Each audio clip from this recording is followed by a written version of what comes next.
नमस्कार साथियों, कैसे हो आप सभी। मैं रश्मि आपका स्वागत करती हूं आपके अपने परिवार आरडब्ल्यूए सिविल सर्विसेज में। दोस्तों आज हम बात करेंगे इन्वायरमेंट के बारे में। जी हाँ, जो इन्वायरमेंट को लेकर दोस्तों जो भी समिट हुई है अभी तक या कन्वेंशन हुए हैं, क्या क्या एफर्ट्स लिए गए हैं अंतर्राष्ट्रीय स्तर पर या फिर अगर हम बात कर लें भारत के स्तर पर, तो अभी तक क्या क्या चीजें हुई हैं जो इम्पोर्टेंट है हर एग्जाम के लिए, चाहे वो यूपीपीसीएस का प्री हो, यूपीपीसीएस का मेंस हो, जो यूपीएससी है उसका प्री हो या उसका मेंस हो दोस्तों, तो हमें हर एग्जाम के लिए इनको समझने की जरूरत है। आगे देखेंगे दोस्तों इसमें जो है क्या मतलब शुरू हुआ था 1972 का स्टॉकहोम सम्मेलन। तो दोस्तों सबसे पहले होता है जो एक अंतरराष्ट्रीय स्तर पर जो प्रयास शुरू होता है, तो वो सबसे बड़ा एफर्ट जो लिया गया था वो था 1972 का स्टॉकहोम सम्मेलन। इसमें जो है ये पहला बड़ा वैश्विक ये प्रयास था पर्यावरण मुद्दों को अंतरराष्ट्रीय स्तर पर जो है संबोधित करने के लिए। आगे फिर हमें देखने को मिलेगा सम्मेलन में 26 इसमें से सिद्धांतों की घोषणा हुई।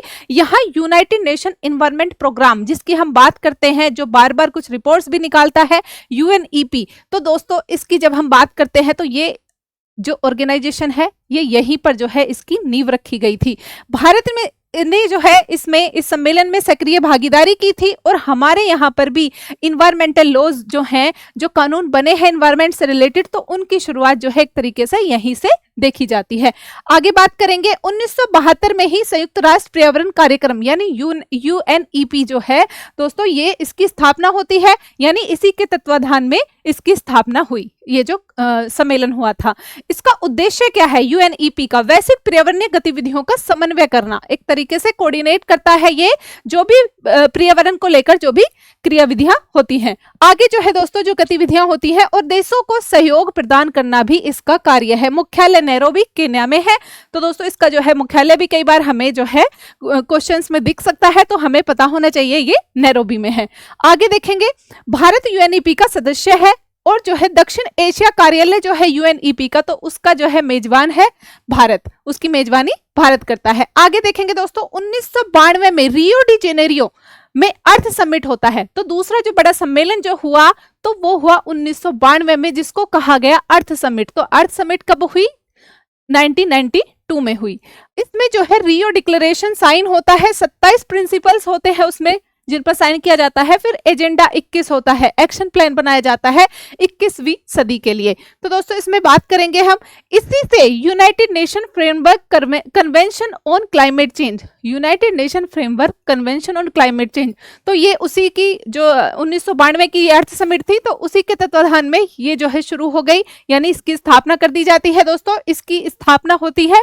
आगे देखेंगे यूएनएफसीसीसी का उद्देश्य क्या था? ग्रीन हाउस गैसें जो हैं, तो दोस्तों जो ग्रीन हाउस गैसेस हैं, जो एमिशन जो होता है, तो उनको स्थिर स्तर पर लाना, तो ये जो है इसका जो है कार्य था, उद्देश्य था। इसमें 198 पार्टीज है, यानी कि 197 देश है और यूरोपियन यूनियन भी है, तो उसको भी एक तरीके से अब हम कहेंगे 198 पार्टीज हैं इसके, और भारत भी इसके संस्थापक सदस्यों में से है। आगे बात करेंगे हम कि उसके बाद क्या होता है। तो कॉन्फ्रेंस ऑफ पार्टीज क्या है दोस्तों? United nation framework convention on climate change जो है, तो इसमें जो है जो मेन डिसीजन बॉडी जो है उसको कॉन्फ्रेंस ऑफ पार्टीज ही बोला जाता है और इनकी जो है मीटिंग टाइम टू टाइम होती रहती है। आगे देखेंगे 1997 में इसकी ही कॉन्फ्रेंस ऑफ पार्टीज होती है और उसमें क्योटो प्रोटोकॉल लाया जाता है। ये प्रोटोकॉल इसको जो है बाध्यकारी बना देता है एनेक्स्चर 1 कंट्रीज पर।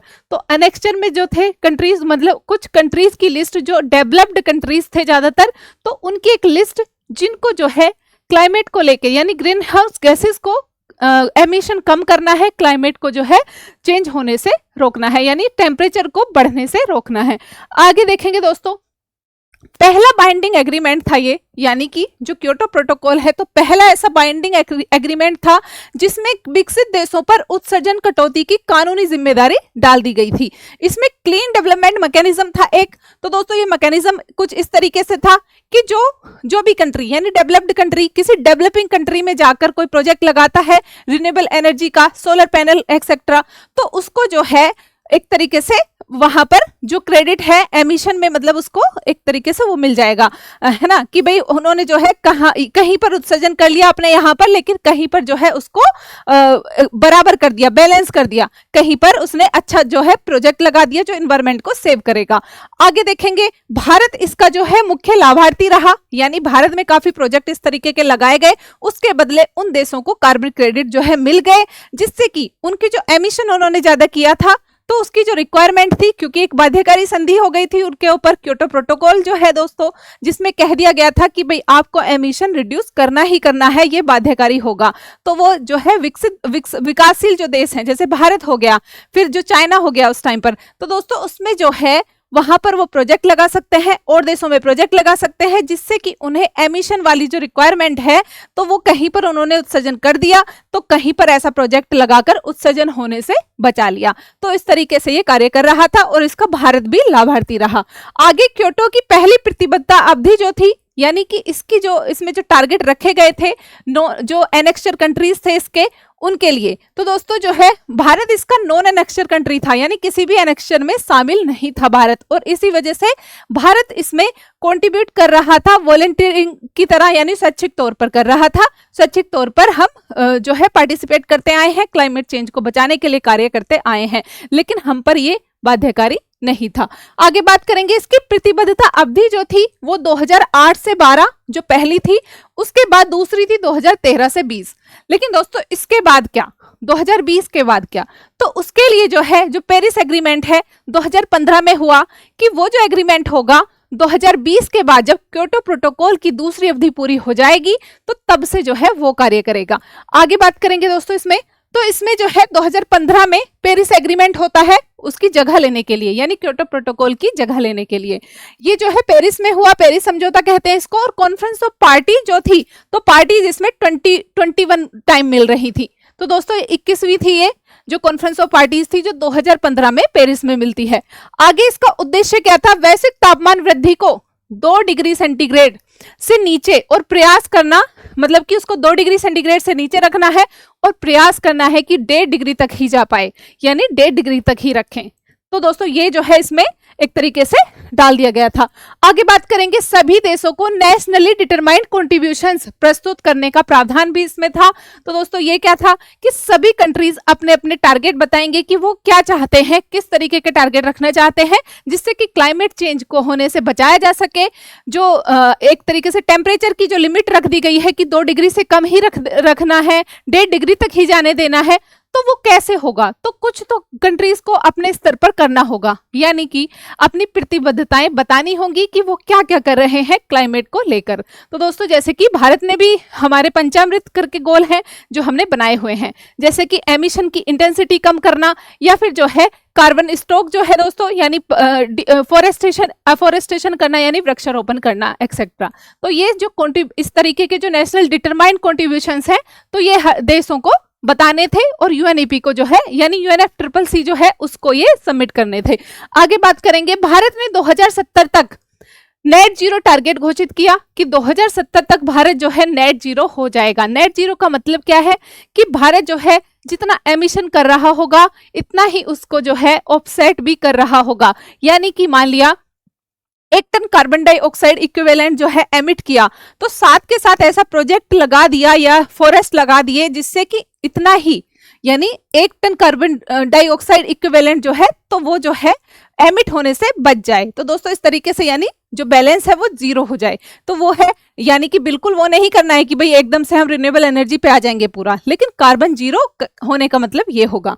आगे देखेंगे, वर्तमान में 195 में सदस्य पार्टी जो है उन्होंने इस समझौते की पुष्टि की है जो पेरिस समझौता है, और ये भी लागू हो चुका है दोस्तों, और ये जो है क्योटो प्रोटोकॉल की इसने जगह ली है। आगे बात करेंगे इसमें, तो कॉन्फ्रेंस ऑफ पार्टीज 26 जो है इसी के तत्वाधान में आगे जो चल रहे हैं एफर्ट, तो उसका देख लेते हैं, यानी नए जो कोई कॉन्फ्रेंस ऑफ पार्टीज हुए हैं वो कहाँ कहाँ हुए हैं। तो ये 26वां हुआ था 2021 में ग्लासगो यूके में। आगे जो है दोस्तों इसी में जो है फिर आगे 2030 तक कोयला उपयोग घटाने और वित्तीय सहयोग बढ़ाने पर इसमें जोर रहा। विकसित देशों से $100 बिलियन प्रति वर्ष की प्रतिबद्धता भी इसमें दोहराई गई। और अगर बात करें लाइफ इनिशिएटिव जो है भारत का, यानी लाइफस्टाइल फॉर इन्वायरमेंट। तो दोस्तों ये जो है भारत ने शुरू किया है और इसकी जो बात की गई थी पहली बार, तो इसका प्रस्ताव मोदी जी ने इसी जो कॉन्फ्रेंस ऑफ पार्टीज है इसी में रखा था। आगे बात करेंगे यानी इस 2021 की पार्टी में कॉन्फ्रेंस ऑफ पार्टी 27। अब ये कहां पर हुई है? ये हुई थी शर्म अल शेख इजिप्ट में। तो दोस्तों ये 2022 में हुई थी, इजिप्ट में हुई थी और इसमें बात की गई लॉस एंड डैमेज फंड की स्थापना की, लॉस एंड डैमेज फंड की स्थापना की इसमें घोषणा की गई। आगे बात करेंगे उन देशों की मदद के लिए है जो जलवायु आपदाओं से सबसे ज्यादा प्रभावित हैं, यानी जिनका लॉस एंड डैमेज ज्यादा हुआ है, जो प्रभावित हुए हैं, तो उसके लिए एक फंड बनाना जो क्लाइमेट चेंज की ज्यादा एक तरीके से वो सह रहे हैं, है ना। आगे बात करेंगे दोस्तों, इसमें भारत ने लाइफस्टाइल फॉर इन्वायरमेंट जो है मिशन को वैश्विक मंच पर बढ़ावा दिया, यानी कि जो शुरू किया था ग्लासगो में प्रस्ताव दिया था उसको 2020 में जो है और ज्यादा बढ़ावा दिया। कॉन्फ्रेंस ऑफ पार्टीज 28 जो है 2023 में हुई है, ये हुई है दुबई, यूएई के दुबई में। आगे बात करेंगे इसमें पहली बार ग्लोबल स्टॉक टेक आयोजित होता है। फिर आगे दोस्तों इसमें पाया गया कि वर्तमान प्रयास जो है 1.5 डिग्री सेंटीग्रेड तक, यानी 1.5 डिग्री सेंटीग्रेड बात की गई थी ना पेरिस एग्रीमेंट में कि या तो 2 डिग्री तक रखना है और कोशिश करनी है कि 1.5 डिग्री तक ही बढ़ पाए। तो उसकी बात की गई कि उस लक्ष्य से तो बहुत दूर है, यानी कि वो तो बहुत जल्दी बढ़ जाएगा। उस लक्ष्य को प्राप्त करने के लिए हमने इतने अच्छे वो नहीं बना रखे किसी भी देश ने। तो दोस्तों ये बात हुई।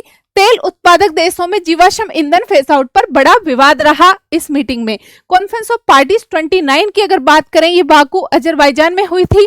तो दोस्तों ये जो है कॉन्फ्रेंस ऑफ पार्टीज रिसेंट है और आपको पता होनी चाहिए कि ये कहां पर हुई थी। तो ये हुई थी बाकू में, कॉन्फ्रेंस ऑफ पार्टीज 29 2024 में। आगे देखेंगे मुख्य एजेंडा इसका क्या था कॉन्फ्रेंस ऑफ पार्टीज 29 का, तो क्लाइमेट फाइनेंस गोल तय करना कि क्लाइमेट फाइनेंस गोल क्या होंगे। आगे कॉन्फ्रेंस ऑफ पार्टीज 30 जो होगी तो बेलेम नाम की जगह है ब्राजील में, ब्राजील के बेलेम में होगी, यानी अगली पार्टी के बारे में भी पूछा जा सकता है किसी भी एग्जाम में कि वो कहां होने वाली है। तो ये होगी ब्राजील के बेलेम में 2025 में। यह सम्मेलन अमेजन क्षेत्र की पृष्ठभूमि में होगा और जंगल संरक्षण यानी फॉरेस्ट को सुरक्षित करने पर ध्यान होगा, क्योंकि ब्राजील में जो है दोस्तों अमेजोन के जो जंगल है तो वो वहां पर एक तरीके से स्थित हैं। आगे बात करेंगे हम भारत के स्तर पर, तो क्लाइमेट की जो है मार सहने में तो इंडिया भी एक तरीके से काफी वल्नरेबल है दोस्तों, क्योंकि चारों तरफ से हमारे भी जो है 3 ओर से समुद्र से घिरे हैं, है ना, 3 ओर से समुद्र से घिरे हैं, इस साइड से भी और इस साइड से भी। तो दोस्तों बात कर ले हम कि यहाँ पर जो है भारत ने क्या क्या एफर्ट किए क्लाइमेट चेंज को लेकर देखेंगे। तो 1986 में भारत ने पर्यावरण संरक्षण अधिनियम का प्रारूप तैयार करना शुरू किया था 1986 में, यानी कि हमारे यहाँ पर इन्वायरमेंटल प्रोटेक्शन जो एक्ट है तो दोस्तों वो जो है अधिनियमित किया गया 1986 में। उसके बाद 1985 में, यानी उससे पहले ही पर्यावरण और वन मंत्रालय की स्थापना हो गई थी। उसके बाद 1992 में भारत ने United nation framework convention on climate change जो है उस पर हस्ताक्षर कर दिए थे और रियो समिट में जो है भाग लिया था। आगे बात करेंगे 1992 में, है ना, हमने देखा था ना कि अर्थ समिट हुई है 1992 में। तो भारत के स्तर पर हम क्या कर रहे हैं, हम उसकी बात कर रहे हैं। 2009 में Indian network for climate change assessment का गठन होता है। फिर आगे 2002 में भारत ने क्योटो प्रोटोकॉल को रेटिफाई किया, तो 2002 में रेटिफाई किया है हमने क्योटो प्रोटोकॉल को। फिर आगे 2008 में राष्ट्रीय कार्य योजना जलवायु परिवर्तन यानी national action plan on climate change जो है वो लॉन्च की जाती है। आगे बात करेंगे तो इसमें जो है जो national action plan on climate change है दोस्तों, तो उसमें बहुत सारे इस तरीके के मिशन है जिनसे क्लाइमेट चेंज को ऑफसेट करने के लिए हम कार्य कर रहे हैं। जैसे कि नेशनल सोलर मिशन इसमें चल रहा है, जिसके अंतर्गत हम जो है सोलर पावर पर ध्यान दे रहे हैं और उसको बढ़ावा दे रहे हैं। आगे जो है एनर्जी एफिशिएंसी मिशन यानी एनर्जी एफिशिएंसी बढ़ाना, जैसे कि मतलब कि एक तरीके से जो स्ट्रीट लाइट वगैरह है तो उनके जो चेंजेस वगैरह किए थे। आगे सस्टेनेबल हैबिटेट मिशन शामिल किया गया है, तो इसमें 8 इंक्लूडेड हैं जो इसमें अभी आते हैं। तो दोस्तों इस तरीके के वो है। आगे देखेंगे 2009 में राज्यों ने भी state action plan on climate change जो है ये शुरू किया, यानी राष्ट्रीय स्तर पर नेशनल एक्शन प्लान थे तो स्टेट के स्तर पर स्टेट एक्शन प्लान थे जो क्लाइमेट चेंज के लिए थे, state action plan on climate change. आगे बात करेंगे रिन्यूएबल एनर्जी मिनिस्ट्री को अलग मंत्रालय के रूप में स्थापित किया, यानी कि इसी के आगे बढ़ते हुए जो हमें क्लाइमेट चेंज के लिए कार्य जो हम कर रहे हैं जलवायु परिवर्तन के लिए, तो उसी में ये भी एक कदम था। आगे 2015 में भारत ने पेरिस समझौते में अपने नेशनली डिटरमाइंड कंट्रीब्यूशन जो है पेश किए, बात की भारत ने। और उसके बाद जो है दोस्तों भारत में ही इंटरनेशनल सोलर अलायंस जो है तो उसकी शुरुआत होती दिखती है 2016 में। 2015 में पेरिस एग्रीमेंट के दौरान ही इस पर बात हो गई थी, यानी कि भारत और फ्रांस ने इस पर मिलकर जो है बात की थी। 2016 में ये एस्टेब्लिश हो जाता है। 2013 में राष्ट्रीय इलेक्ट्रिक मोबिलिटी मिशन और 2019 में फेम टू क्या है दोस्तों, faster adoption and manufacturing of electric vehicles. तो ये जो है शुरू हुआ जिससे कि इलेक्ट्रिक व्हीकल्स पर हम जोर दे सकें और फॉसिल फ्यूल को फेस आउट कर सकें। आगे बात करेंगे 2021 में कॉन्फ्रेंस ऑफ पार्टीज 26 जो हुई थी ग्लासगो में, जिसकी हम बात कर चुके हैं। तो इसमें भारत ने 2070 तक नेट जीरो लक्ष्य घोषित कर दिया कि जो है भारत 2070 तक नेट जीरो जो है प्राप्त कर लेगा। भारत ने 2030 तक नॉन फॉसिल कैपेसिटी जो है 500 गीगावाट और 50% एनर्जी रिन्यूएबल से लाने का संकल्प भी लिया है कि हम क्या करेंगे कि जो है हमारी एनर्जी जो है दोस्तों 50% तक रिन्यूएबल एनर्जी से आएगी। तो ये भारत का संकल्प है।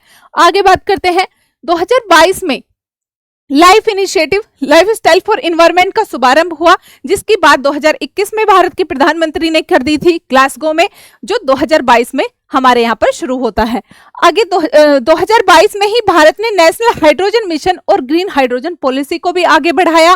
फिर जो है 2023 में भारत ने कार्बन क्रेडिट ट्रेडिंग स्कीम शुरू की, जिससे कि कार्बन क्रेडिट जो है जनरेट किए जा सके और उनको जो है आगे एक तरीके से सेल किया जा सके। जैसे कि कोई कंपनी कोई प्रोजेक्ट लगाती है और जिससे रिन्यूएबल एनर्जी जो है जनरेट होती है और जो है कार्बन जो है वो ऑफसेट होता है, तो वो उसका ट्रेड कर सके अपनी कैपेसिटी के हिसाब से। तो दोस्तों ये शुरू होता है। फिर आगे जो है आगे इसमें इसकी अगली चेन में यानी कि इसकी अगली कड़ी जो होगी दोस्तों, तो वो हम देखेंगे जो जैव विविधता है। तो जैव विविधता से रिलेटेड क्या क्या चीजें भारत कर चुका है और क्या क्या चीजें जो है इंटरनेशनल स्तर पर हुई है, क्या क्या प्रोटोकॉल है, तो वो सारे हम कवर करेंगे। तो दोस्तों इसी के साथ मैं आपसे विदा लेना चाहूंगी। नमस्ते।